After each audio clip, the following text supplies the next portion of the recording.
Number one, your Facebook profile does not need to be a picture of your smiling face. Your Facebook profile needs to be a picture of you and something heavily associated with roofing.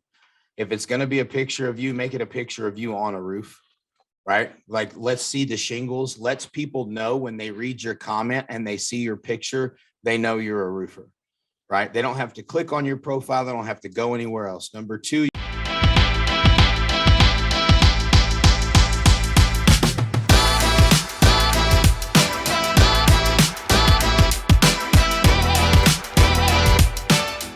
welcome to the Real Construction Owners Podcast, where we interview real construction owners doing big things to help you go from being stressed out to thriving in your construction company. Today, we have Dave Taggart, owner of A5 Roofing. What's up, brother? what's going on, man? Good to see you guys. Man, thanks so much. Appreciate you hopping on the call today. Before we dive into the nuggets and the nuts and bolts, I want to ask you, tell us your story, man. How did you get into this game of storming and roofing and restoration? What led you to this? I've been in the construction industry for about a little over 20 years.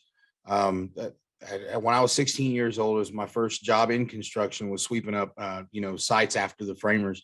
And then I started learning about house framing and stuff. So I've been a student of construction in different areas for the last 20 years.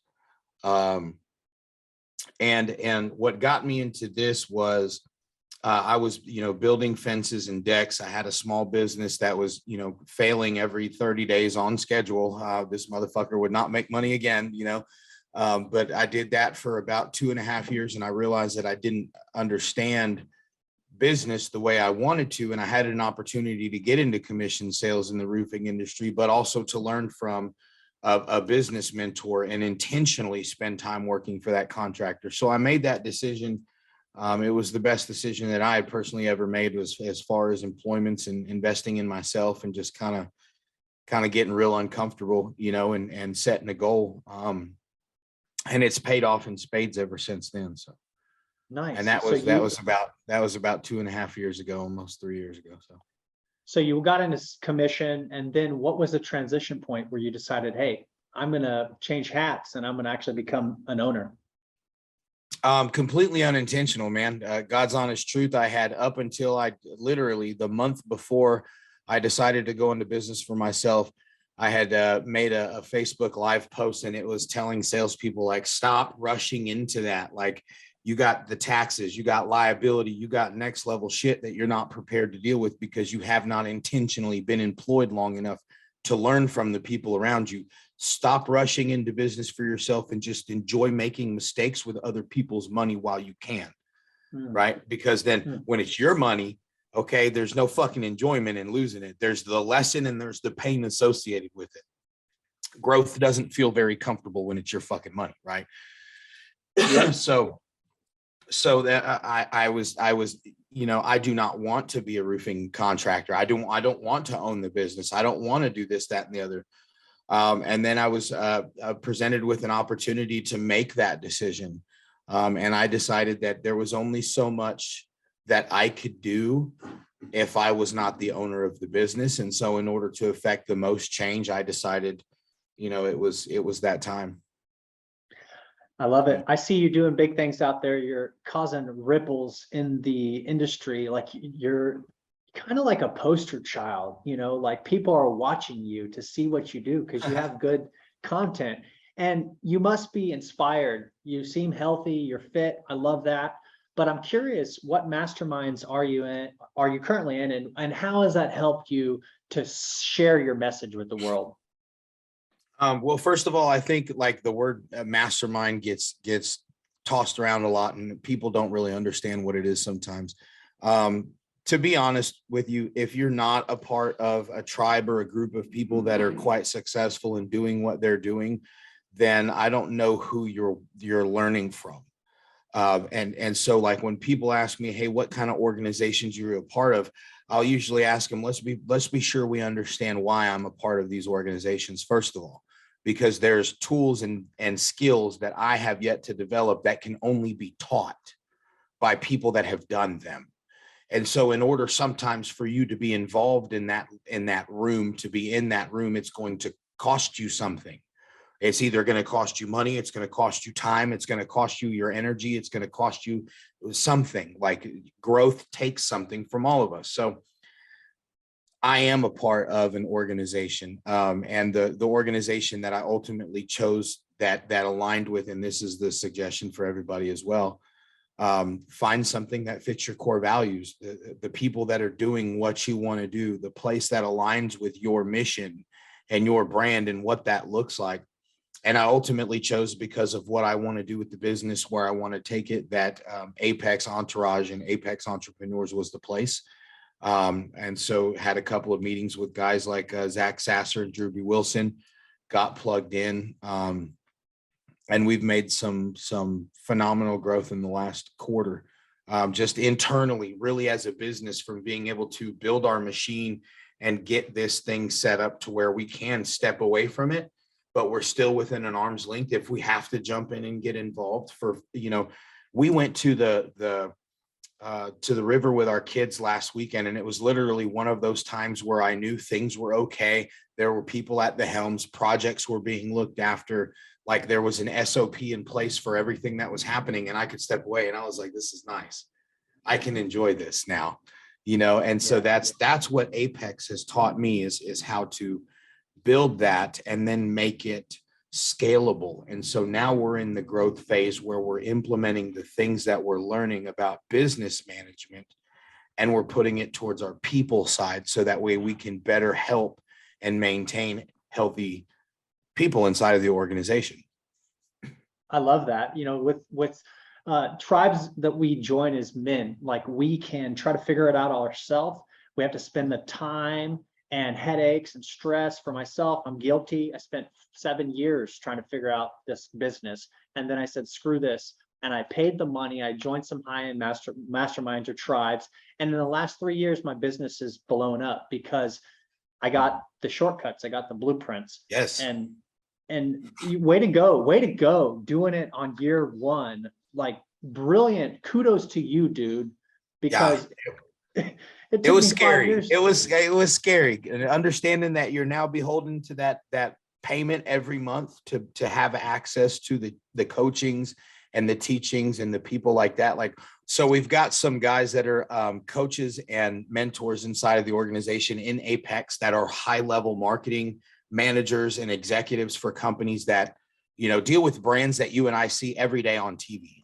If you drank an energy drink or ever bought certain types of tennis shoes, you've seen these brands, you know who they are. And so being able to have the ability to be taught directly by these individuals is crucial. It's scary as hell when you first have to sign that line and say that you're going to pay this fee every month. It's a fucking commitment, excuse my language. But it's an absolute, you are, signing a contract with yourself, and you're agreeing to say, hey, I'm going to hold myself accountable to this. And it's scary. It's scary. My wife was like, hey, is this a one-time payment? And I was like, nope, that's going to be every month. Yeah, man. Good for you though. The best investment, Warren Buffett said, is investing in yourself. And if more people could understand that, they could get what they want faster than having to take time and years to figure it out. So awesome job, dude. Hey, I'm curious, 9 months in the game, like being the owner, you got the big cojones, you've come across some stressful situations, I'm sure. So tell us a painful or an expensive lesson that you've learned thus far, and the lesson that we can gain from that. Well, you know what? I'm going to be honest with you. I am fortunate to not have suffered a loss. I haven't had interior damage to a roof leak because of, a project oversight or stuff like that. I mean, I've got my PMs here in the office with me right now. They could probably tell me if I don't think I'm lying, right? Yeah, nothing's crazy. Nothing's crazy's happened to us. So like we're very lucky. No ladders have fallen on cars, right? I'm gonna knock on some wood right now. We haven't suffered a loss of that. But I'll tell you what was a very no customers have died.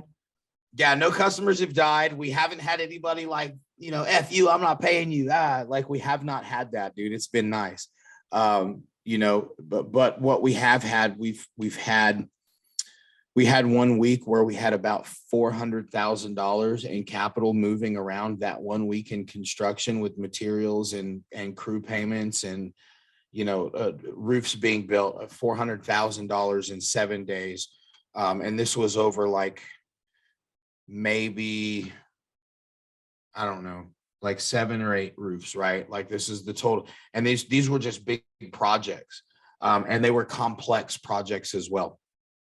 And that caused such a stressful 30 days following for cash flow that it was like, time the fuck out. Like you cannot, there are limits that you have to find and put into place, because if you're building past your capabilities, if your CRM's not set up the right way, you don't have the right experience, you cannot delegate tasks and call people for updates and actually have a functioning business, you don't have any business doing that much business at one time. Like even if you got the money, because you're going to cause problems. And for us, it was like, we have the money and we were okay with it, but it was a lot of shit to do at one time. And even financially, we were like, things were getting tight there towards the end of that month because we had just expended all that income.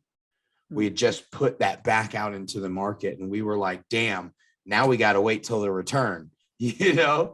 So that was the stressful situation, was learn what your capabilities are. And then don't just, throw your balls on the table and try to outwork them, because you're going to find yourself in a really uncomfortable growth opportunity. Yes, sir. And it's not a problem. And that's why I'm going to start calling them, uncomfortable growth opportunities. With shitty situation is just an uncomfortable growth opportunity, but you will put yourself in them if you are not careful, like for sure. Yeah, for sure. Our salesmen, whenever they have a bad day, I'd be like, hey man, brush it off. Today was just a character building day. And like, just like you said, growth opportunity. I'm curious, your lines of credit, you got those set up. You have a nice credit card where you can pay it every 30, 60, 90 days. I suggest if you don't, we use the Platinum Amex. It's amazing because the points and, the lines of credit we can have. So on top of the tribe you're a part of, what's an investment you've made in your business or in yourself that surprised you? I'll be honest with you, because I think the way that we kind of organized everything to begin with, the brand that we built ourselves, I've realized that the more that I create content with my organization, with my brand, the more content I create focused on them. Actually, the more telephone calls we get, the more organic leads we collect with people that are just, hey, I know a roofer. And it does better than Facebook ads. It does better, than anything. I'll be honest with you. Those are the weeks that I'm constantly producing video content and podcast content. Subsequently are the weeks that more people call us from our social media stuff, from the things that we do. Just, somebody remembers they've got a 110 square home. Literally, this just happened. A roofer messaged me 2 days ago and was like, dude, I've got a huge house up in Belton. Roof's already been paid for, $500 deductible. Can you work out that way? Yes, I can, sir. You know what I mean? I got you. And Belton is it's literally right between Fort Worth and Austin. So either one of my offices could handle this quite simply, right? But that came from another roofer. And those kinds of things happen. Number one, when you put value out into the universe, your credit karma increases, right? Everybody's heard of the company Credit Karma. Well, we have our own, Karma credit account, and you can make more deposits into it. But yeah, man, that's one of the surprising lessons is the more content I create, the more I duplicate myself on my advertising or my social media, the more inbound organic leads we collect. So that was kind of a surprising thing. So now I invest more money into that, into our social media advertising. I invest more money into content creation, to getting my guys together and saying, hey, I'm filming this, inspection this week, So curious, let's dive a little deeper on that, because some contractors don't know anything about this. And I see you make awesome videos and you're running ads. But then what are some organic methods? What's like a secret, one or two, on how you plug that into like a neighborhood group on a Facebook? What are the steps that you take that others could use? So number one, let me give this away. Number one, your Facebook profile does not need to be a picture of your smiling face. Your Facebook profile needs to be a picture of you and something heavily associated with roofing. If it's going to be a picture of you, make it a picture of you on a roof, right? Like, let's see the shingles. Let's people know when they read your comment and they see your picture, they know you're a roofer, right? They don't have to click on your profile. They don't have to go anywhere else. Number two, your cover page, make it a picture of your family, something that displays your core values and stuff, because this is the second filter in which people see your brand. So they know you're a roofer and they know you've got a good sense of family. They'll be interested to, probably more likely to, reach out to you than somebody who has a picture of a big, a bass boat as their cover, and a picture of, Trump as their profile picture or whatever. Like, nobody's clicking that dude, right? But not because there's anything wrong with either one of them, but just because it doesn't scream I'm a subject matter expert and all I do is roofing. Mhm. So your Facebook profile and your cover page. Number two, in your local community groups that you're in, be the guy that adds value. So when somebody comments on a post or somebody creates a post, looking for a reference, give a reference. If you don't know one, jump into Google and Google top rated restaurants in said such and such area, and then copy and paste that. And so that way, when they see you often in that group, not only does the algorithm say, hey, when this guy comments, show it because he's constantly active, but everyone's constantly being let known that Dave Taggart's a roofer. Here's his fucking picture and it's right there. And he's the guy that's always giving value in the group and answering questions. And hey, let me connect you with my HVAC company, or hey, let me see if I can get you over some measurements tomorrow. Or, and it's never about roofing, because when it is about roofing, they tag me. Yeah. Do you get what I'm saying? Yeah. They let me know, hey, Dave, there's business to be done over here. Hey, Dave, this is my roofer. My roofers. Does anybody know Dave's contact info? And then the most powerful thing, and my buddy Garrett sitting right here on the couch, we did this last year in Canyon Lake, 2 years ago in the Canyon Lake storm. Since we were already in those community groups, it hailed on the north side of Canyon Lake. I went live in 2 of the neighborhood community groups, and we set 18 inspections on the first day. And they literally, as we were calling and hanging up with them, the phone was ringing again. And we were just, because we went live in the neighborhood community group, everybody had known us for months and months and months at that time as people that provide tremendous value.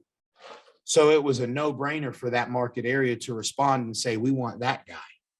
Do you know what I'm saying? Yeah. Yeah. I remember I saw on your social media, you dropped like an airdrop on a plane or something.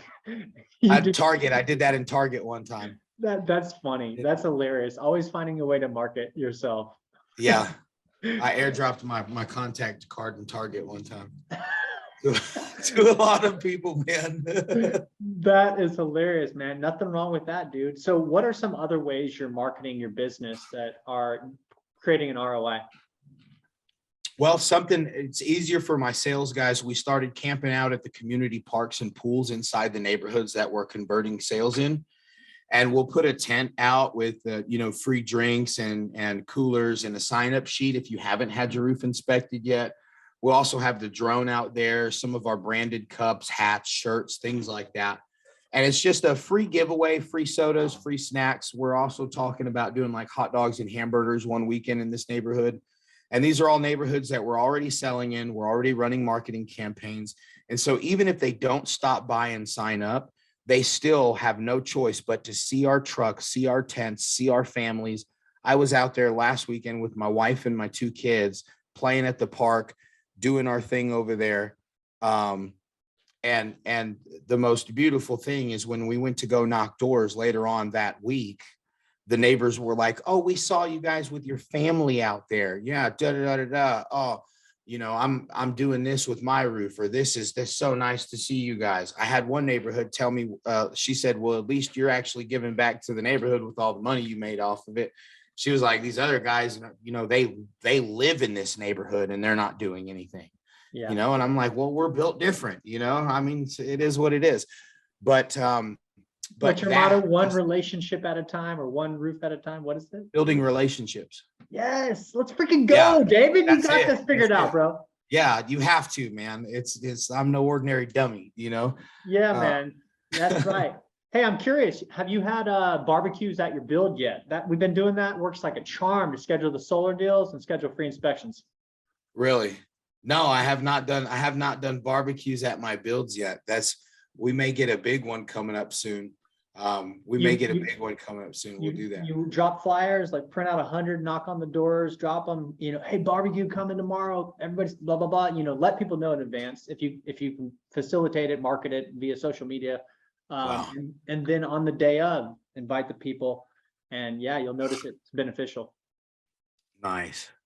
So that being said, curious, culture is a big thing that, in my company, we thrive in. I'm curious about your company. What are some tactics, techniques, strategies that you're implementing to make it to where your guys are like excited? Well, we actually had a huge change on that. We decided we're small enough of an organization that's able to make pivots as necessary still, where, larger companies, it takes them a much greater time. We're talking about a big ship versus a small vessel, right? We're a small vessel right now, so we can stop and turn on a dime. And the big companies, it takes them longer to adjust to this. But what we're doing is creating an occupational ladder, if you will, or excuse me, not an occupational ladder. We're creating a ladder of opportunity and inside of the company. And so taking in a representative at a specific level, making a specific amount, and requiring of him educational hours spent doing training, educational, time and personal development, and assigning books for them to read, right? And giving them the homework to become better people. That is their pathway to their increased profit share, their increased commission plan. First, I want to incentivize you to be a better person. And then when you can figure that out and we can teach you the habits of successful fucking salespeople, now I'm going to start incentivizing you to produce more deals. So we're going to incentivize somebody to build a foundation of a better human being and a better salesperson, somebody that has more personal accountability, somebody that has a well-reined and powerful mindset walking into a commission-based industry for the first time in their lives. You're not going to walk up to a door and say, can I really do this? No, you can. There's domination. This is not competition. This is not, like I think of competition as two tennis players like Venus and Serena Williams on the other side of the net. They are competing against each other. That is competition. I want to dominate this like Serena Williams against somebody we've never heard of. Yeah. Do you see what I'm saying? But Serena Williams shows up with the preparation, and that's why she's confident in her domination. Now we can teach salespeople how to be confident if we give them the tools to make sure that they feel like they're confident before we start expecting them to go out and sign a bunch of deals. Yeah. So that's one of the opportunity ladders that we're putting in place, is for them to be incentivized by their personal development and then become incentivized by their production. And that's going to ultimately turn into becoming part of our commercial projects management. And then we have eyes, thanks to some high level educational stuff we got on government contracts, a pathway to have our sales guys through like the programs you do, taking them to government contractors and getting them in the door and learning how to execute those networks and how to get in those bidding wars. And just creating the pathway through all that stuff is probably one of the biggest changes that we're making inside of our culture. I love that, man. I love that. It's all about like the value that you're giving to the people. The more value we give, the more compensations or blessings we receive in return. So keep doing that. That's crucial. It's crucial. It's about impact, not necessarily income, because you know that the impact's going to increase as long as you keep focusing on impacting these people. For sure. So curious, right now you're in development, you're growth mode. What would you say your role or roles is within your company? Well, I found out really early on that I own a marketing agency. I don't even own a roofing business, right? And really my job as the CEO, because I am the visionary in the partnership with my wife, where she is the integrator. My job is to ask, I come to her and I let her be an engineer. Like I let her, she is an engineer by trade, you know, she went through college, got the damn thing on the wall to show for it, right? This is the most expensive piece of paper she owns next to her wedding certificate, right? Yep. Our marriage license. And so we have roles that we fit into. And I love being able to come to Jackie and saying, hey, Jackie, can this machine be built? I want to do this. And her job is to look at it and say, I don't know, let me see if it makes sense, if we can make it work. And then I'll tell you how much it's going to cost and whether or not we're going to afford that. I'm like, okay, cool. Get back with me. Right. And so my role is to take then what Jackie has built, the process, the machine, and is to turn around and show it to 100,000 people and say, look what we got. Right. Here's our process. Here's our service. This is our machine. I'm just the guy that runs the marketing and the branding. You know, and I thought that I was, you know, the CEO of the roofing company, and you call all the shots. And no, that's not where I was supposed to be. I'm supposed to be doing content. I'm supposed to be pushing the brand awareness. I'm supposed to be onboarding and processing new sales guys.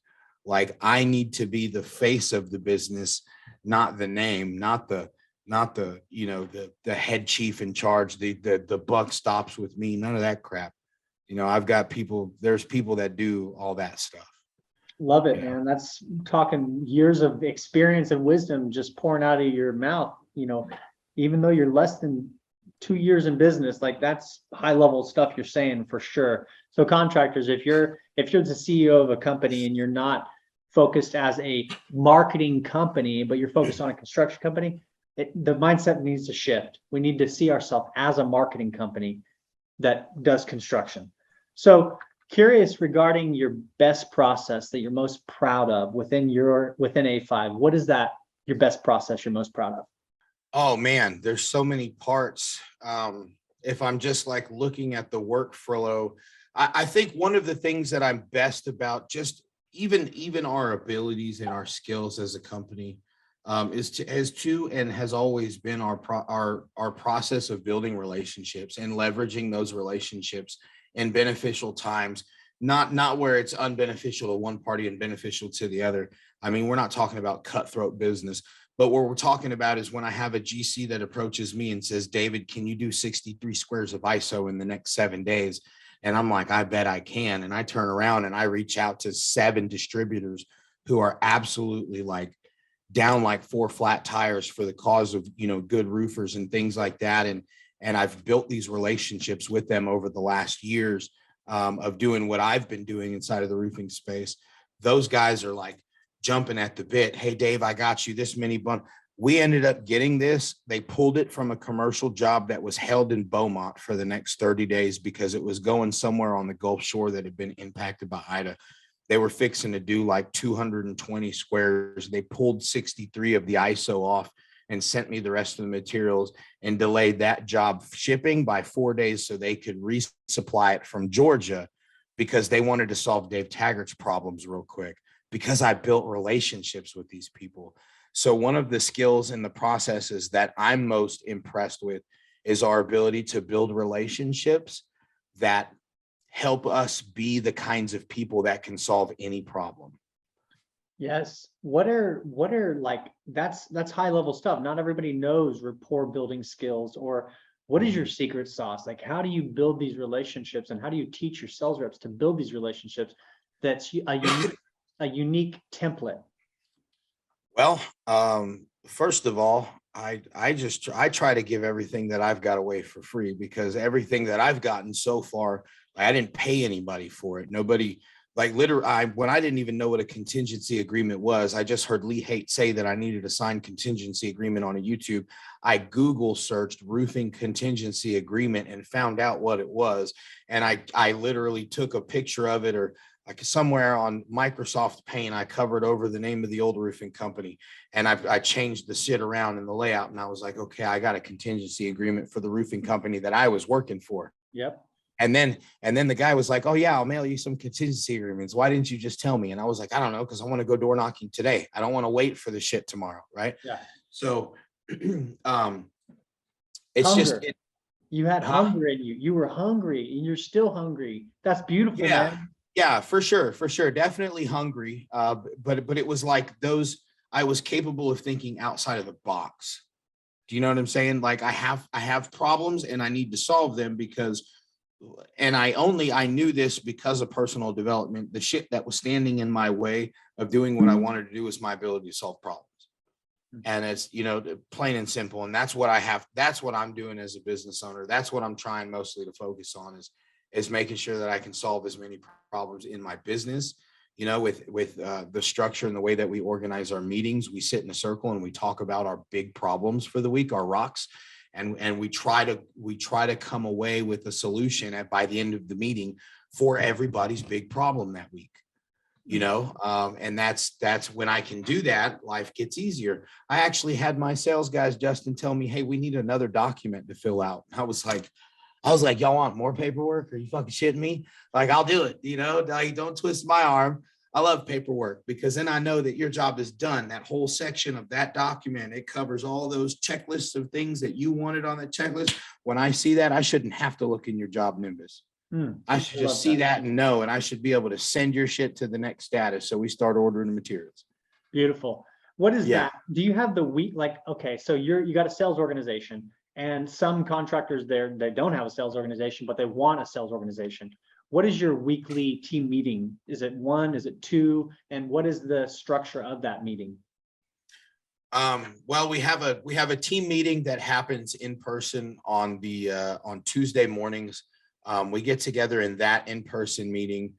That is a 2-hour long meeting. We go through everybody's highlights for the week, like tell us a win, tell us a win, tell us a win. Everybody goes through and we try to share just the good updates first. And then we start talking about, usually we'll get into conversations about individual claims and things of that nature. And we'll give solutions that maybe other people can use and work with so that they'll know, oh, okay, that's what I need to do. And then we'll talk about big problems. Sometimes the problems that come up, these guys are talking about their personal lives. And it's not roofing related, but it's literally the problem that's stopping them from converting. And so then we as a team, we come together and we're like, bro, let's help solve your problems, man. Let's help solve your problems because even our teammates need guidance from us outside of roofing and accountability for, hey, how many squares did you sell this week? Like, if he didn't sell any squares, ask him why what's bothering him, get into that conversation with him. So that's kind of how our meetings start. And then we usually end up covering a topic that's going to be beneficial to the rest of our guys, right? Whether it's not, we have sometimes the conversations of how and should you guys go out and get your own LLCs, right? Should you set up as independent consultants? Should you set up personal checking accounts for your commission checks to go into, right? Business checking accounts. What are some things that y'all should be keeping track of in the next quarter for your own tax liability purposes, right? Like we try to make the people in our organization not only better people, but better entrepreneurs as well, because they are a small business.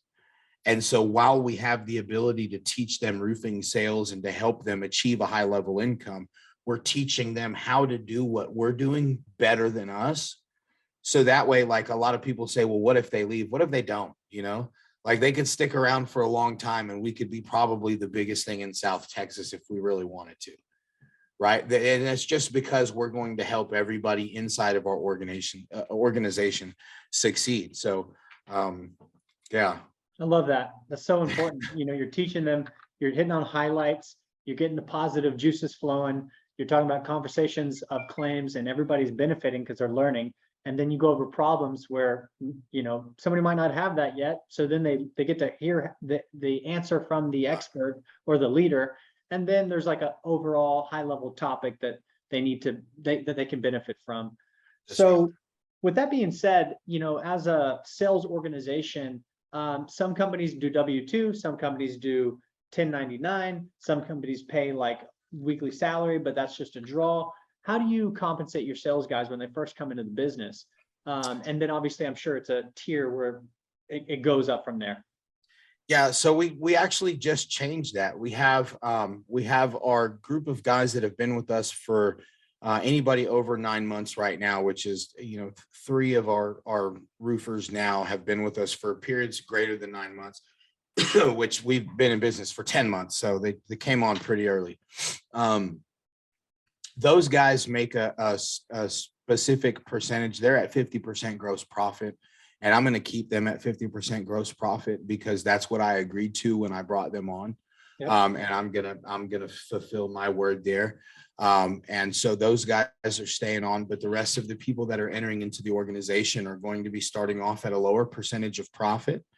And so they'll be in the 25 to 30 realm, depending on any experience that they may have in sales, things of that nature, where they are. And from 25, they'll venture up into 30% as they start producing their first assisted leads. So they're out door knocking with somebody in the company or in the culture. They're checking off. I have created in my time in roofing a manual that I try to teach my incoming sales reps from. And I also have quizzes to make sure that they understand the sections inside of that manual, like how to orate, what hail looks like. Can you explain, not, you know, do you know what hail damage looks like? Can you tell a homeowner why hail damage is functional damage to a fiberglass shingle, right? Yeah. Can you do that? And if you can, we check off the boxes. And when you're all said and done, and you've done the personal development, I build these planners for my guys, and I try to get them to use them every day. And it's like herding cats, to try and get them to use these planners. But you look at it as a grand total, and you can see the people that are doing the micro discipline are excelling in the other areas of their commission-based sales life. And so you give them the tools, and then they go into 30% profit. And then when they start producing greater than $65,000 a month, they move into another pay realm where they get another bump, 31.5, 33, 40%. The people that ultimately make their way into our construction project management, that's another branch that we're working on building out separately from just our residential roofing guys, because commercial project management, much tighter timelines, much harder. Let's say, like, if you've ever had to deal with the city of Austin or the city of San Antonio for permitting purposes, you understand what that's like. Yep. That takes a squared away, accountable, motivated, early morning type of an individual to handle those things. Yes, sir. Right. It's not going to be every sales rep in your organization is going to be cut out to be a commercial project manager. So we want to make sure that we take the best people from our residential side that understand and how to utilize the CRM and what accountability and personal development looks like, and then make them commercial project managers. So, and then, so that opens up a realm, you know, of further advancement, larger paychecks, things like that. But we're currently building out these systems as we speak. And so that's why it's really exciting for me. I love that, man. You got a pathway for growth within your organization. And a lot of sales organizations don't have that. And then they wonder why their salesmen or women leave, because they don't know what's next, what their next thing is to hit to get them to their next promotion. So with that being said, you know, guys, if you're listening, if you're a contractor, or maybe you're a salesperson, if you're looking for a company that's awesome in the San Antonio, Austin, Dallas area, Dave, how can people reach out to you? And what's the best way to connect with you? Well, first of all, Facebook and Instagram at The Roof Poppy, PAPI. That's the easiest way to get to me. That's, you know, just whatever, Facebook and Instagram. Or you can get me at the website is a5roof.com or David at a5roof.com. You can reach out to me there. That's the email, website, it's whatever, Facebook, social media. Yeah. Don't call me on Facebook Messenger though. That's the weirdest thing ever. If I don't know you, if it's not like, there were a few people that I would look down and I would see call me on Facebook Messenger that I would answer. And it's really cool to have that, you know, like select few people in your life that you know on social media. But please don't call me on Facebook Messenger. Call my cell phone. Yeah. Just call my cell phone, man. The number's on my website. It's on a5roof.com.